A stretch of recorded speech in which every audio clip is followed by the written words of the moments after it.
I'm here at Stanford because this is where scientists finally did what no one could do before. They figured out how exactly AI is going to change our jobs. And they created the matrix of the future professions. And it's honestly mind blowing because it shows you which task you can already give to AI, just handle it, which task is about to take over tomorrow, which areas are still weak in, and which skills are basically irreplaceable. And the kicker is some tasks on this list actually gonna be more valuable than today, even more valuable than data analysis and coding. So I came here because I want to talk to these researchers directly behind this breakthrough. And in today's video, I will show you how to use this matrix to figure out what can you automate right now, what you should double down or become a master, and what about become more valuable. And honestly, I think this is a really big deal for the both sides. For developers, you can actually see what people want and there is no solutions on the market. And for us, for the people, just look at your profession from different angle. Basically, which task you have to probably pay more attention to it, and which task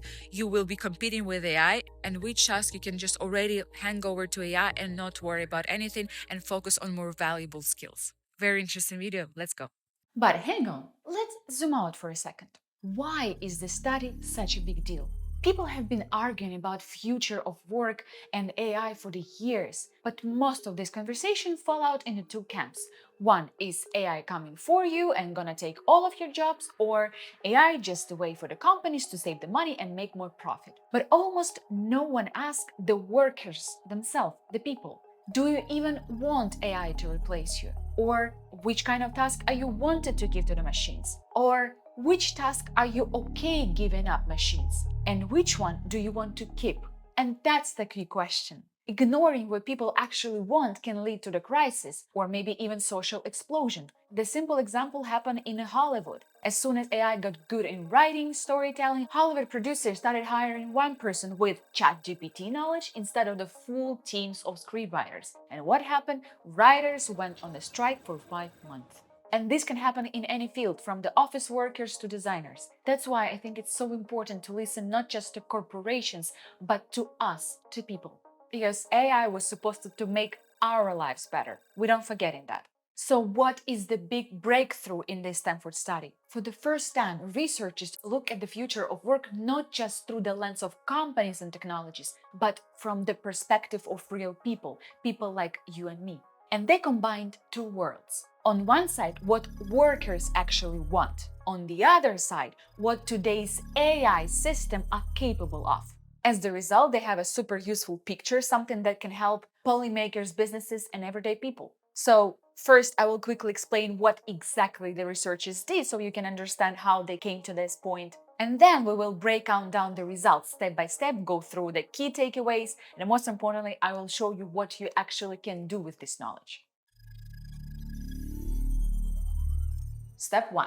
The researchers took a huge database of the work tasks from the US Department of Labor. That's the 10,000s of tasks, detailed actions what people do in different jobs. Then they filtered this list to keep only the tasks that can be done on a computer. There were other filters too, but in the end, they narrowed it down for the 844 specific tasks from 104 professions. On the second step, the researchers needed to figure it out how important is human actually involved in each of these tasks. In other words, can AI do it by its own and then don't need human interaction, or it can be done only by humans? And to answer that, they created a specific scale. It's called HAS, the Human Agency Scale. And here how it works, super simple. H1 is AI can do the task completely on its own. H5 means the opposite. It absolutely needs human to get it done. H2, H3, and H4 are in between. So it means AI still need people, but just in a different ways to the different degree. And this scale is actually a very big deal. It gives everyone studying automation the shared language. Because before, people were just saying this task can be automated and this not. But now we can see these shades of gray, where AI replaces us, where it supports us, when it enhances what we do, and these differences really matter. And on a step 3, researchers went straight to the people. And this is the key part. They searched 1,500 workers for 104 different jobs and asked each one, which kind of task would you personally be okay handing to AI? Which ones do you want to keep for yourself? And they have to rate everything using the same 1 to 5 scale. So this gave us look from the inside. what real people feel and want, not just what companies think. And in the same time, they gave the same scale to the AI experts. 52 researchers and developers who actually build this technology and really understand what AI can do today, not just strangers. And they were asked, how realistic is it to automate each of these tasks right now or in the near future? The answers from the both sides, working experts, they combine into one unique data set. And right now it's called Work Bank. And this is total treasure. Because for the each of 844 tasks you get what workers think, do they want it automated and how much AI involvement they will be okay with, and what experts think, how easy it would actually automate this task today or in near future. From all this study, I would say three big takeaways that I will go step by step. The first insight that for the first time ever, researchers were able to clearly document across the huge range of the professions what people actually want and what AI can actually do. And here's top 20 tasks that workers actually would love to automate. You can pause the video right now, take a screenshot, or you can check the description below after the videos. I will leave all of the study there so you can learn by yourself. But what you can see, some results are actually pretty fun. For example, tax agents dream of having AI schedule their meeting. This task scored a perfect 5 on the automation desire scale. Or for example, petroleum engineers want AI to take over drilling logs. And scientists, they want AI to handle operation budgets. Turns out even the scientists are fans of the spreadsheets. And overall, 46% of workers surveyed say that really positive about automations, even when they were reminded of the common feelings like losing their job or the work become boring. And the top reasons why people actually want to delegate tasks to the AI, because they want to free up time for the more meaningful work. And that's what 70% of them said. But here what actually blew my mind. When the researchers compared these results to actual AI usage data right now, they found out something strange, that the top 10 professions with the highest desire rate for automation only made up 1.2% of total AI use. So basically AI right now is being used for all sorts of things, but not for the actual tasks are the most wanted and most ready to be automated. The thing is, AI can do it. People want it, but this is just not happening. And simple because no one has built the right tools yet or explained how to use it. So, startuppers, this is the golden opportunity for you. A simple product that solves a real pain point. Anyway, let's get back to the study. We just talked what people actually want to automate. And now let's take a look for the top tasks that people don't want to automate, like least want to automate. For example, funny part is that ticket agents don't really want AI heading lost luggage searches. I don't know, maybe it's just a creative and almost detective-like task, something that they really enjoy figuring out themselves. Or, surprisingly, a lot of people don't want AI actually writing for them. Whether articles or stories, people would like to do it themselves. You may think that because it's a fear of losing the job, but actually, people want to keep writing because they want to control over important decisions, the freedom to create, and they want to call the human touch in their work. And that says a lot. That was the first insight. Now let's talk about second big insight, and this is desire and feasibility metrics. And this is actually one of the most important outcomes of the whole study, because it brings together two perspectives, what people want and what AI can actually do right now. And here how the grid works. The vertical axis, bottom to the top, shows how much workers want to hand over to AI from 1 to 5. The horizontal axis, left to right, shows how capable AI is of doing that task, and also from 1 to 5 based on the expert's opinion. So when you plot everything on this chart, you get 4 zones. In every task, in every profession falls into one of them. So the green zone. Green zone means high desire, high feasibility. These are the ideal tasks for the automation because people want to automate them and AI is already good at doing them.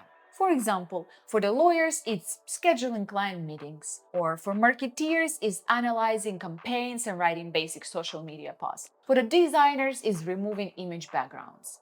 anything that lands in this zone can and should be handled over to AI. And this kind of work, it frees up your time for the more meaningful, high-value work. Now, the yellow zone. The yellow zone means high desire, low feasibility. This is the zone of hope. It means that people would love to give it to AI, but it's not just ready yet.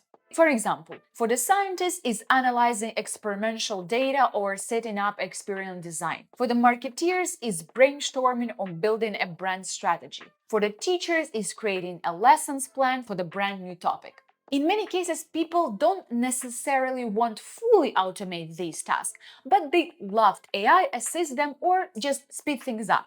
What to do with this chart? If some of your tasks are right now on a yellow zone, this means that you have to just keep an eye on your new AI tools. Test them out, test the updates, experiment. Because at the right now moment, AI cannot do it, but it will in the near future.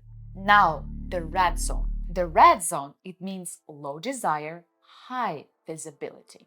And this is the very warning zone, because AI is already capable of doing this task, but people don't want to let this task to AI. For example, for the writers, it's writing books, articles, and stories. For marketeers, it's coming up with the unique slogans or creative ideas. For the teacher, it's, for example, grading creative assignments. What does it mean? For developers, it's a reminder that trying to replace people here too directly can backfire, just like did the scriptwriter strike in Hollywood. For you, if you see your task in this zone, this is the sign to pay a close attention, because this is where you need to level up, because this is where you are gonna be competing with AI. We will come back to this later with the specific examples, but just mark for yourself this is a super important zone. And the white zone means low desire and low feasibility. This means that this task is right now still out of AI reach, at least for now, and people also don't want it head into AI. For examples, meeting with the key or complex clients, because this requires real empathy, or conducting interviews, or manually sketching complex design elements, or one-on-one work with the students or leading class debates. So this is the zone where the true value of the human work lives. These are the tasks that AI cannot do and people don't want to give up. So for the companies and AI developers, this should be a low priority area for the automation. It means that if you are gonna create something for this task, the people just will not use your product as much as the others, because people kind of don't want to handle it to AI. And for us, for the people, these tasks are the core of their profession, the part that right now are very safe, at least for now. And now is the key insight from this. When you look at these metrics, one thing's come very obviously, that AI is a very great at the routine work and analyzing tasks, but it struggles with the communication and coordination. Because this kind of work where empathy, flexibility, and the real human interactions matters. And here is the interesting and kind of worry part, that AI isn't just evolving, it's being developed in the way that often out of sync with what people actually want. It's funny because this study is actually showing us that 41 investments in AI startups go toward automation, the wrong kind of task. They either in the red zone, that where people don't want to have this to AI, they want to keep these tasks to themselves, or they in white zone, where AI still cannot do too much. When people are using it, they start to disappointing of these tools, not using them because they kind of, in the first place, they didn't even want to head it to AI. This is what I can see from 2 years being in AI, being researching all of that. This is a really common sense. And the green zone, where everything aligns, people want automation, and AI can deliver, gets far less attention than it should. And that's the paradox, because the AI tools could genuinely free up from some boring, really repeatable work, but they are built slowly or not at all. But meanwhile, there is a rush to replace the tasks that people find valuable and meaningful. And I think that's what creates right now tension in the whole world. That's why people are start to feel that AI isn't helping, either threatening. You understand, right? Funny enough.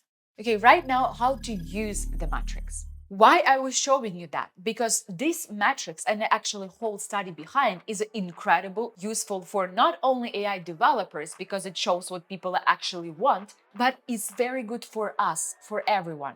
And here is a short version how you can actually use this for your own benefits. You need to sort all of your daily tasks in these 4 zones. I will share with you the free tool in the end of the video so you can actually go into it, type your profession, answer some questions, and get your task into these 4 zones. But for now, let's focus on understanding the logic, how you can use these metrics. So when you answering some questions, they're gonna put all of your tasks in these 4 zones. And everything in the green zone, hand over to AI right now. If you don't know the tools, search for them. They're already good, AI capable, do it, so you can free up your time and do more meaningful things. Every your task that you will find in a yellow zone, just take it that in the near future you will be able to add it to AI, and right now just keep an eye on the AI tools and updates. Subscribe to this channel, because this solution for this task are coming soon.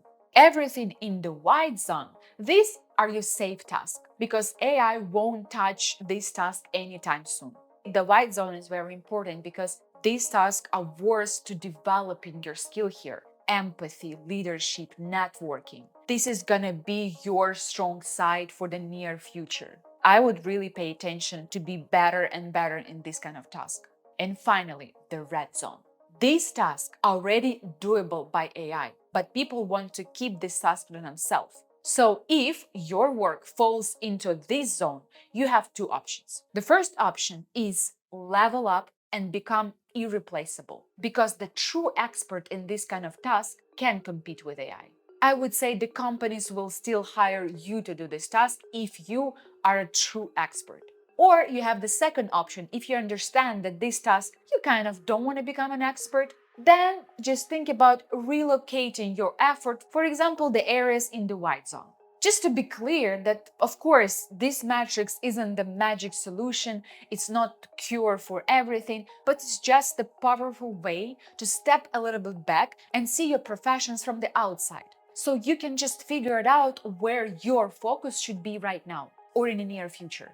And now let me show you some concrete examples so you can really see how this matrix can help in practice. For example, let's take you as a marketeer and you look right now at this matrix. These are the several tasks that are perfect for automation right now. Generating A/B test headlines, putting together reports in spreadsheet, and analyzing competitors' pricing. All of this is firmed in the green zone that AI can already do it very well, so you as a marketer can be more than happy just hand it over to AI. Then there is a yellow zone for you, if you're a marketer. Big picture creation ideas, year-long strategy planning. For now, there is no solutions, but you just pay attention. In the near future, there will be some tools, the tasks that you probably would like to automate. But you just have to understand that AI isn't that strong enough for the task. Continue to do this stuff, but just keep an eye on the new tools and wait for the tech to catch up. Now comes to the red zone. And this is the tricky part. If you're a marketeer, things like writing emotional ad copy or creating truly original ad concept, AI is already getting pretty good at this. So you have 2 options as a marketeer. Go deep and become so good at this kind of creative work that AI cannot compete with you, or just start shifting your focus to other tasks. For example, to the task in a white zone, and be better in the pitching ideas to the clients or leading the negotiations. The stuff that requires kind of confidence, charisma, and human intuition. Because AI in the near future will not take these jobs. So if you become more stronger in this is going to be your key part, what you're going to do in the future. Or another example, let's say you're the teacher. There are tasks like AI is already hands very well, for example, grading quizzes or multiple choices tests, scheduling, creating a worksheet or lesson templates. All of this right now sits in the green zone, so you as a teacher can happily let AI take over of this task and free up some mental space. Then there is a yellow zone, things like designing the VR lessons or building the custom learning path for the individual students. You as a teacher would love to hand this task to AI, but tech isn't there yet. So for now, it's about just staying curious and keeping up with the new tools as they come.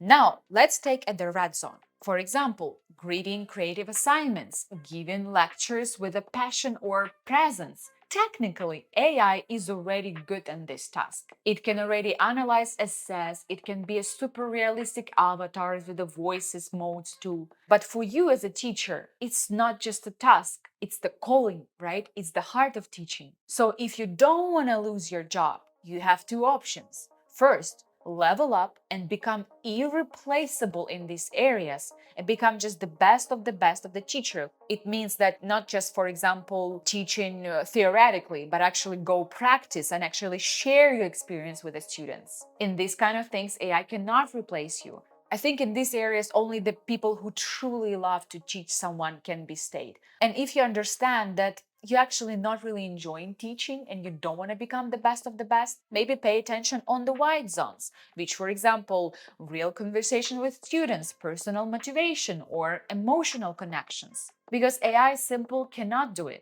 And honestly, thanks goodness for that.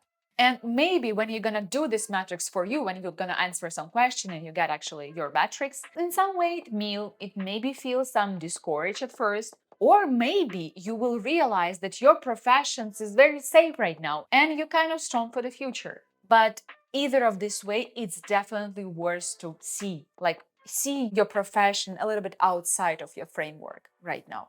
How to create your matrix? I will leave on the description the link to the bot. You can go for the link and just you have to answer some questions about your profession and it'll give you the matrix. Or you have another option. When the researchers from Stanford will create the tool, which right now they're working on, I will just leave the link to the tool under the description. But that's not what I want to talk. And this is also came from that study, exactly which skills will become truly valuable in the future. And here it is. How the researchers came up with this. The researchers, using their unique data set, asked a powerful question. In the world where AI takes over more and more tasks, which human skills will still matter the most? And to answer that, they did something really smart. They took every task from their database and linked to the specific professional skill. Things like data analysis or team coordination or client communication and so on. And then they ask themselves, which skill show up the most often in the task where the human involvement is essential? And which ones are the more common in the task that AI can already handle on its own or will in the near future? And here's what they found. They created two columns. On the left, this is the skills ranked by current salary. At the most, for example, data analysis, right now they're making the most of the money. On the right column, this is the skills that rank by how much human involvement they still require. And right away, pattern jumps up. The value of information processing or data analysis is going down.